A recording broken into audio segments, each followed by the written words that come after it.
right, Jim, thanks for coming in today. I've got your resume in front of me. So why don't you just walk me through your resume and tell me a little bit about yourself? Great. Well, I'm actually from Long Beach, California, so just not too far down the road. And I went to the University of California in San Diego. And then after that, I decided to join the military. I was an F-18 pilot for 10 years. And while I was in the military, I had an interesting experience in one of my organizations in which our commanding officer got relieved of his command. And it was kind of a turning point for me because the squadron culture while he was in command was pretty bad. I mean, the morale was low, and you could see our organization's effectiveness really drop. And it was interesting to me because once we had a new leader who gave us new direction and new insight, just how the command took off. The same people, same organizational structure, nothing else changed except for leadership. And that kind of made a big impact on me, and I understood how critical good leadership was to an organization. And so when I came back to business school, I was talking to Pete in our CRC office about leadership and kind of how I wanted to get involved in that in the future, and he kind of led me towards human capital consulting, and so that's essentially what I've been focusing on since I've come back to business school. Oh, great. That's a very interesting background. Yeah, thanks. So I'm just going to run through a few questions with Sure. you. What I'd like to start with is, tell me about a time you led a team that didn't really meet your goals. Yeah.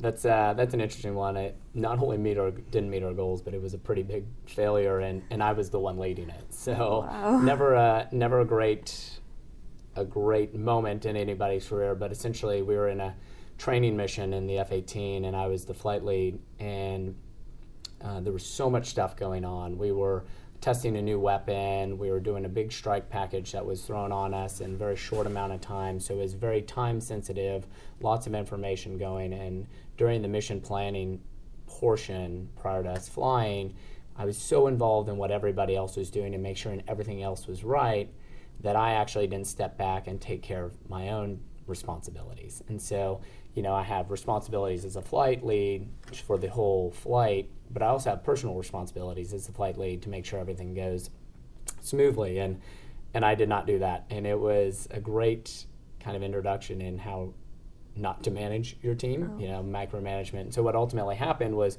we pushed out at the wrong altitude, which is a bad thing. We pushed out on the wrong time. We were about a minute earlier than we were supposed to be, but the worst part was I dropped a bomb on the wrong target. So I dropped it on my wingman's target, not my own, and so we had to bring in extra fighters to take out the target that I was supposed to take out. And so it all went wrong, and during our debrief, it was really interesting because that's where I got the most lessons out of it, was looking back over the 6 hours, 8 hours that we had been working and realizing that it wasn't actually in the cockpit where I made my mistakes. I made my mistakes as a leader during our planning phase, and I didn't delegate and I didn't rely enough on my team, who were all very capable.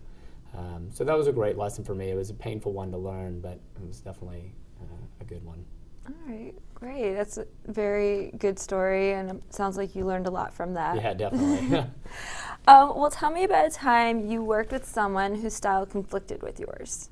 Yeah, so I was an exchange officer in Australia, and I showed up to the squadron, and one of I guess he would be kind of my boss, but not really. He was kind of responsible for mentoring me through the program, and we just had a little bit different styles of leadership, I guess you would say. He was very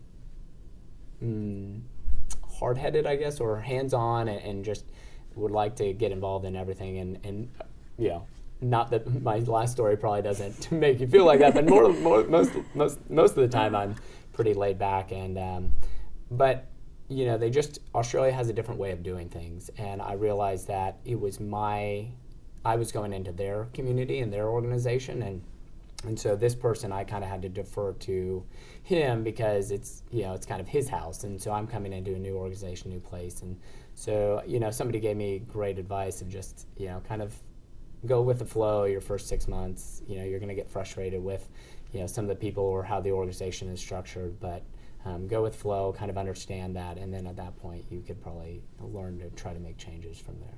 And in the end, did you guys work well together? We did. It's great when you understand the working style of somebody and how how they work and how you work together as a team. And so after that first few months, we kind of felt each other out and kind of knew each other's styles, and we were able to work fine from that point on. Okay, it just good. takes time sometimes. Right. No, Yeah. that's good. Well, tell me about a time actually you didn't agree with your manager and how you handled that instead, like, pushing back on someone who you're reporting to. So again, in Australia, we had another interesting thing. It was funny because it's similar to what I saw in my first squadron, except for our squadron started off really great, and then sometimes new leadership comes in, or we actually had a gap in leadership where we had somebody as an interim leader. And it was during this gap that we had kind of a morale problem within the organization. And I think it stemmed from poor communication between our operations department, which is where all the air crew are and everything, and that our maintenance department, which is everybody who fixes the airplanes and stuff like that. And I was the safety officer at that time, and so safety is a critical component to any squadron. And when you have a cultural issue and a communication problem, that really can have severe impacts on safety. And so I wanted to actually do a culture assessment of the squadron. So I developed this survey, and I actually had support initially for it, but then I wanted to take it a step further and try to implement some of the things that came out of the survey. So some more communication channels and actually some feedback channels. And I just came with, or there was a lot of resistance from the senior leadership and some of the issues that I wanted to try. And so, I tried to use the quotes and stuff like that from this culture assessment to help influence. But unfortunately, my time in Australia came to an end before I was able to make any substantial progress. So I tried to use as many different ways of attacking that problem as I could, but I wasn't able to succeed on that one, which was unfortunate. Yeah, it sounds like it was a great idea, and you had a lot behind you. So yeah, we tried. I mean, we didn't have a huge organization, but it was just some of us just putting some questions together, thinking about what questions would be good indicators. But it got us to a point, but I think it could have done a lot more for the organization. Okay. Well, just to wrap up, I'd like to ask, why do you want to come into consulting, and why our company specifically?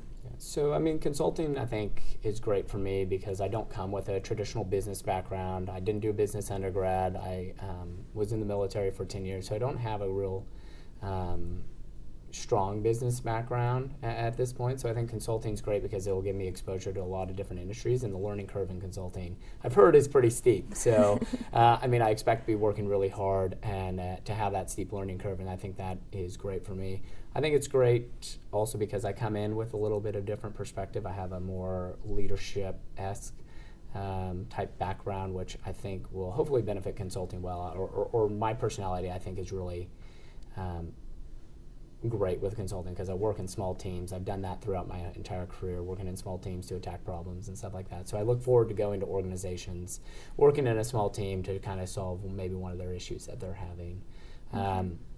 As far as the organization, I've had the opportunity to meet with a lot of the alumni that currently work at the organization right now, and they've been great at giving me insights into the culture and the people of the organization. Additionally, it's great that you can come to, obviously I want to do the human capital side of it, but you obviously have different areas within the organization: tax, audit, strategy, operations, technology. So it's great to have a huge organization like that going, that's supporting you as you go and help clients solve their issues. So you can not only solve their technology issues, but you can help them with the change management, or you can help them with the strategy portion of it that may justify implementing this new ERP system or whatever like that, or something like that. So the culture of the organization and the fact that you're able to give a kind of one-stop shop for your clients, I think, is really great. Okay. Well, great. Thanks again, Jim, for coming in today. Thanks, Shalini, for having me. Yeah.